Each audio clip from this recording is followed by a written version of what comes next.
నిజంగా బాబా జీవిత చరిత్ర చెప్పడం, బాబా లీలలు చెప్పడం, ఎక్కడెక్కడ కేకలేశారో దాని వెనకాతల దృష్టాంతాలు ఏమిటో, ఏ స్థాయిలో వేశారో చెప్పవలసి వస్తే ఏ మామూలు మాటలా, సామాన్యమైన విశేషం అది. అంతటి మహాపురుషుడైన.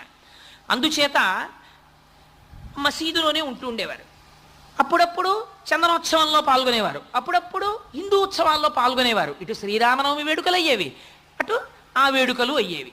ఎవరైనా తన దగ్గరికి వస్తే అల్లా మాలిక్ అనేవారు.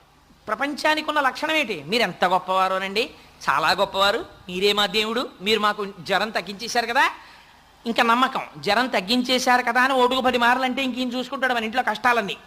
అందుకని కామ్యంతో వెంటబడతారు. ఇహ అందుకని మీరున్నారు కదా బాబా, మాకేమిట్లోటు అంటే ఆయన అనేవారు అల్లా మాలిక్, అల్లా మాలిక్ అనేవారు.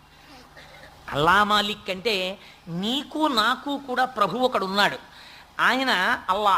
అల్లా అంటే నామరూపాలతో మీరు ఏ రూపంతో పిలవ